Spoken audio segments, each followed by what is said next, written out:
So, not last week because we had a guest pastor in to do Sunday school, but the week before we read chapter 26, and Paul was in Caesarea before kings and before all the royal entourage of the Israeli people and the Roman government, and he witnessed, and King Agrippa said, "Thou almost persuadest me to be a Christian." And Paul said, "I wish that I had not only persuaded you, but everyone in here to be a Christian." So that was the last thing we see. And then Agrippa said in the last verse, "Then Agrippa said unto Festus, This man might have been set at liberty if he had not appealed to Caesar." So he was taking his appeal for what was wrong all the way to the Supreme Court, basically, the Supreme Leader. But that was not Paul's doing, that was God's doing. God had this man, Paul's life, it was dedicated. His steps were God's steps. And I wish that we were all like that. That doesn't mean it's an easy life. Everywhere Paul went, he was persecuted. He was ran out of town. He was beat in most cases. And most of it was all by his own country, his own family. So it was a very difficult situation. But through this man, we have the majority of the Bible. And we have the inviting the Gentiles in to be saved. So God really used his obedience to do a lot of great things. So now they're setting sail for Rome.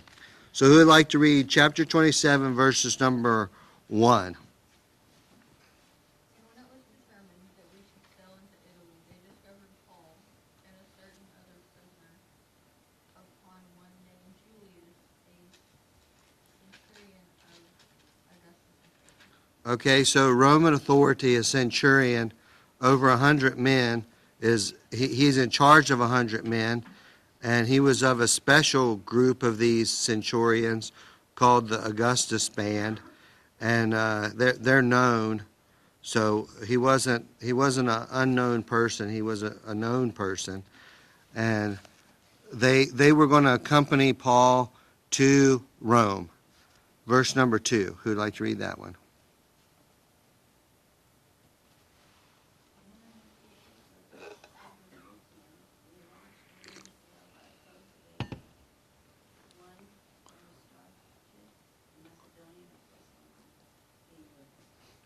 Okay, so this is talking about, there was a group of ships that were from this long word that you see there. They were very famous. I'm going to leave it because I couldn't pronounce it as good as Amy just did. But, and then, so this is famous. This is just details, but they're good details because it just proves the Bible is accurate in details. And it says in 1, Aristarchus, and I probably butchered that one too, but this was probably one of the disciples because it says that he was a Macedonian of Thessalonica, and so Paul was there preaching. We don't know for sure, but it's definitely possible that there was some people who joined Paul on this journey. So who else do we know that had joined Paul on this journey?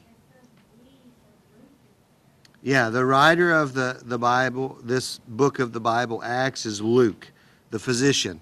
He's accompanied Paul in these journeys and along the way. So it's good to have people that are helping you, right? And verse number 3, let's read this one. Next day we put into Sidon, and Julius treated Paul with consideration and allowed him to go to his friends and receive care. So this Roman centurion really gave favor to Paul, and he was able to. Sidon is just up the coast from Caesarea. It's not very far. So they just kind of pushed out, and then they go up a little ways, and they stopped again. And Paul's going to be able to take it that time. I don't know, maybe they were going up to Sidon to load the ship or whatever. But as they went up a little bit, they let Paul talk to some friends, okay? And I've been to Sidon, actually. It's in modern day, it's in Lebanon. It's a beautiful place on the Mediterranean Sea. Right now, it's in control by Hezbollah. So, but it was a nice city. Let's continue to go, and let's do 4 and 5 together.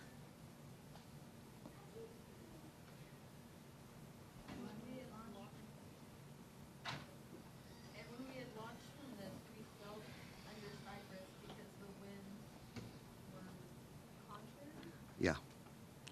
And when we had sailed over the sea of Syria and, I got no idea. Pamphylia.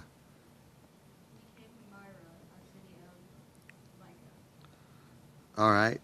So just telling you the route that they were going, but they are saying that, as we started to come on this route, we had to kind of move course a little bit and go under Cyprus because the winds are starting to pick up. And that's what this chapter is kind of going to see.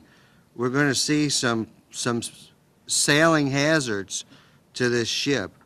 I'm going to read 6 and 7, and there the centurion found a ship of Alexandria sailing into Italy, and he put us thereon.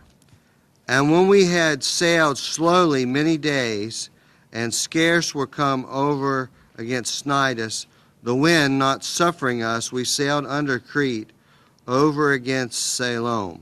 So the weather at this time of year was not good to be on the Mediterranean. And they were having some complications because of the weather. They had got off the ship and got on another ship that was on their way to Rome. And Paul was no stranger to sailing because this was a common practice in those days for people to get around. When you want to travel to different countries, there's no airplane in this day.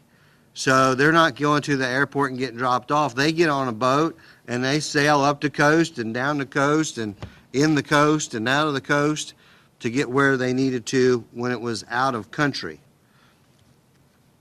Verse number 8, and hardly passing it, came into the place which is called the Fair Havens, nigh whereunto the city of Lasea. Verse number 9.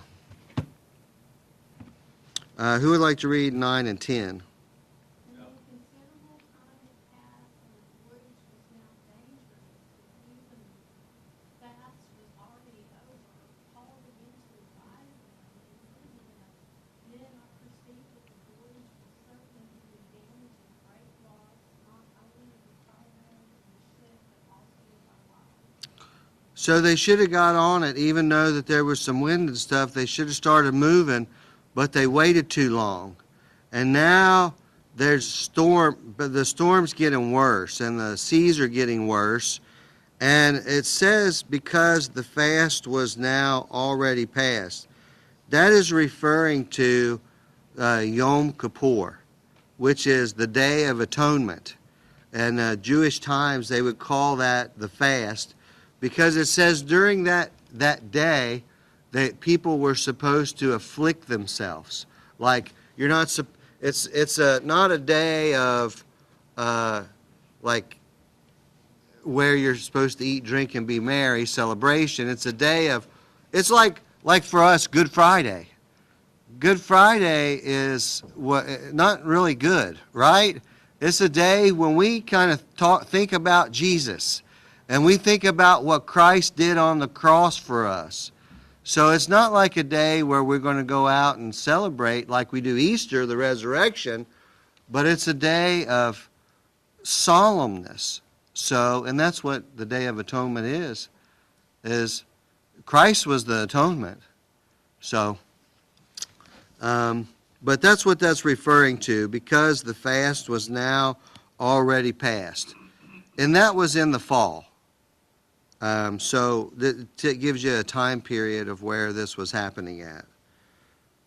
Verse number 10, Paul, he's saying, this is not good. I'm going to read it one. He admonishes them That means he's advising them, guys, this is not a good time to sail.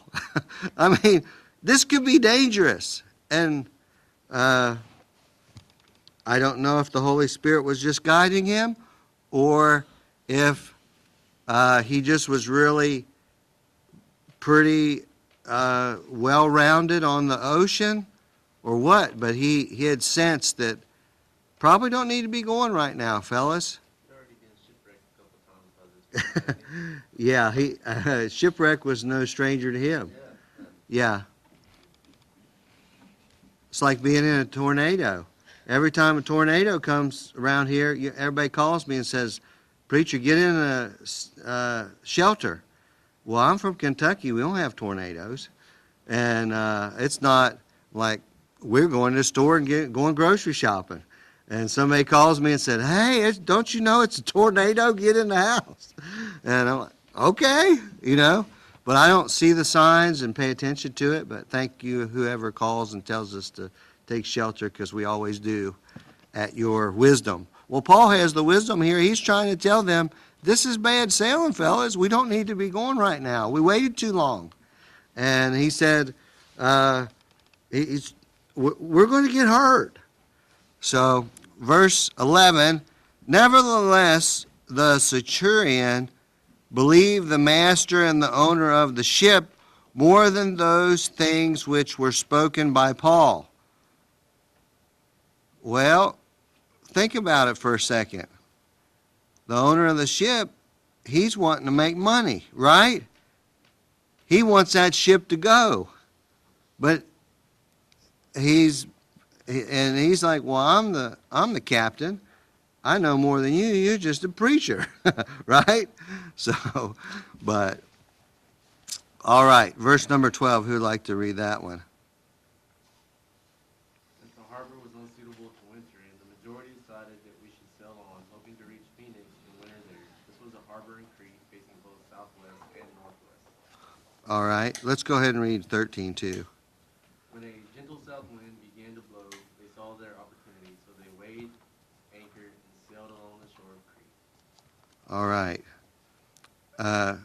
So they said, okay, let's roll. Verse 14, but not long after there arose against it a tempest wind called Ura, it's in the King James, Ura Rocklian. And I know the different versions go say a northeaster, right? I'm not a sailor. I don't know these terms, but I did study it. And basically, is there any sailors in here? Basically, they were in like a cyclone because you have wind coming down from one area and then wind coming from another area, and it's beginning to do this number with the ship. So not good for sailing, right? When you're in a cyclone type environment. This storm is called Yeah. Verse number 15, and when the ship was caught and could not bear up into the wind, we let her drive. I like how he says that. We let her drive. We just going with it because ain't nothing we can do now. We're in the storm and it's got us. So just ride this thing out. And verse 16, and running under a certain island, which is called Clauda, we had much work to come by the boat. So they were trying, what they're saying there, they were trying to bring in the lifeboat to secure it, but it's very difficult. Verse 17, and when they had taken up, they used helps undergirding the ship, and fearing lest they should fall into the quicksand, strake sail, and so were driven. What they did was they began to wrap ropes around the boat because they were afraid the boat was going to get such tempest in the storm that it was going to be torn apart. Anybody ever been like in a bad sailing situation like that before? Yeah, kayak, okay. There's only once, though, that's the question. 5 times for us. Yeah. Huh? Pretty sink. Do what? I have sank twice. You have sank twice? Why is your husband looking downward? Did he have something to do with that? He's like this. I'm like, Here's a better question, Tim. How come your family's the only one who's saying these things? I know. Yeah. Well, anybody remember our famous men's canoe trip? That brother Jerry led us on?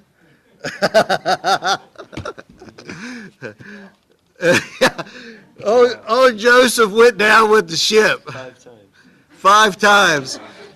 The seal, what do they call that on television? That rubber stuff? Flex seal. The Flex seal that Jerry and Elijah fixed the boat with must have come loose somehow. And here comes Stephen and Joseph. They didn't even get off the shore, maybe 15 feet, and they're already going under. Submarine. Yeah. So we had, what'd you call it there, Jerry?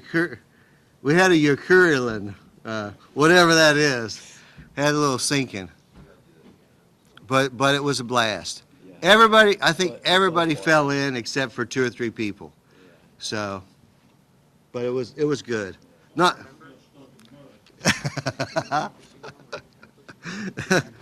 So, well, they're trying to lighten the ship. They're trying to do all that they can to save themselves. And verse number 19, the 3rd day we cast out with our own hands the tackling of the ship. Try and lighten the ship. They're throwing everything they can overboard. And then when neither sun nor stars in many days appeared, no small tempest lay on us. All the hope that we should be saved was taken away. We thought we were going to die in this storm. But God, I like, that's a big but right there. But after losing abstinence, Paul stood forth in the midst of them and said, "Sirs, you should you should have hearkened unto me. Don't you like a know-it-all preacher? You should have did what I said to do." I'm glad I'm not one of those. "And not have loosed from Crete, and to have gained this harm and loss. And now I exhort you to be of good cheer, for there shall be no loss of any man's life among you, but of the ship." He said, take courage, everyone's going to be safe. And here's why he's saying it. 23, "For there stood by me this night an angel of God, whose I am, and whom I serve, saying, Fear not, Paul, thou must be brought before Caesar, and lo, God hath given thee all them that sail with thee." God had the purpose there. God was bringing Paul before Rome. He said it. He's going to make it happen. Even if there's a storm that can break the boat apart, God said it. It's going to happen. Right? And, right. Yep, for sure. Verse 27, and we're just about ready to finish here, and we'll have to pick it up next week. "But when the 14th night was come, as we were driven up and down in Adria, about midnight the shipmen deemed that they drew near to some country, and sounded and found 20 fathoms. And they're checking, they felt as though they were close to the shore, so they started sounding to see where they were. And when they had gone a little further, they sounded again and found it 15 fathoms. So they were realizing the closer they got to shore, they were getting closer and closer quickly. And fearing lest we should have fallen upon the rocks, they cast forth anchors out of the stern and wished for day. You know, it's storm and they can't see anything. It's a bad storm. And as the shipmen were about to flee out of the ship, when they had let down the boat into the sea under color, as though they would have cast anchors out of the ship. So these guys that are in charge of the ship are going to make a run for it. They're cutting the boats down. They said, we're going to act like we're getting out and securing the boat and getting the anchors out, but we're going to get in the lifeboat and we're gone. Them guys are on their own. But Paul, he understands this. This is what they're doing. And verse 31, Paul said to the centurion and to the soldiers, except these abide in the ship, we cannot be saved. He said, these guys are running the ship. We have to have them. If they run away, then we're dead men. And verse number 32, and the soldiers cut off the ropes of the boat and let her fall off. So we're going to stop right there. Paul is having favor now with the centurion, because Paul told that centurion, we don't need to go on this trip. We're going to get in a bad storm. And they said, no, we're going to listen to the captain of the ship and go anyway. What happened? They got in a bad storm. Well, now those guys that is in the bad storm are trying to run for their life and save themselves and leave the ship. Whatever happened to go down with the ship, right? Isn't the captain supposed to go down with the ship? Well, these guys were running away, and Paul said, you better catch them fellas. They're fixing to run, and we need them or we're not going to make it. So they just took that lifeboat, cut the ropes, and let it go. Said, they can't get out now, boys. You got to steer us to land. So, Paul's a pretty smart fellow, isn't he? Why are y'all laughing? No. Any questions or thoughts? That's been pretty scary because they were out there all them days and nights and they couldn't see nothing. Yeah, 14 days it says. No sun, no stars, so that's been pretty scary. I'd say so. Anybody's now in the ocean, there's nothing around, it's just water. Yeah. You can't see land. Yeah, you don't even know where you're at. And like I said, they thought that they were close to shore, but they don't know what the shore looks like. And with those big boats, they were supposed to bring it up to the shore and then drop the anchors and then let people get in life rafts and go into the shore, so the boat just don't run up. You can't take a ship like this and just run it up on the shore. It's too dangerous. It'll get broken up. So that's what the lifeboat was for those guys to be able to get in and then go back and forth to the shore. Well, it's too bad. The situation's too bad.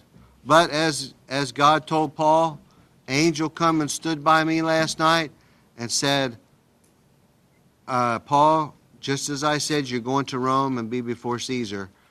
And these guys that are with you, they're going to be safe also. God's gracious, right? Those guys are one that caused the problem. Those sailors was the one that said, let's go, when Paul said, don't go. But God's gracious, even when we make stupid decisions. How much we need to trust in God and what He's put in the positions He's put us in. Yeah, But He'll take us out of it. He'll bring us out of it sooner or later. yeah. Most of the time, He takes us through the storm. He don't take us out of the storm. He takes us through it, and He's with us. And then we have to have faith that God's going to bring us through it. That's what faith is. We don't see it. It doesn't look good, but we believe God's going to make it good. Any questions or thoughts? All right. Yeah, like flying? Yeah, yeah, it could be. For sure. All right. Brother Tim, you want to dismiss us with a prayer? Most gracious and glorious God, this moment, thank you for this message, Lord. We ask that you open our hearts and our minds and take the word in and put to use, Lord. We pray, Lord, you do this church service this morning. Be with those that are sick and afflicted this morning. We pray that you would just touch their hearts and bodies and heal them as you would, Lord. We pray that you would be with those that are lost this morning. Open their hearts and their minds to your word. We pray, Lord, you would give the pastor this morning, give him the words to speak. And you might touch us all. already. These things we ask for in your name. Amen.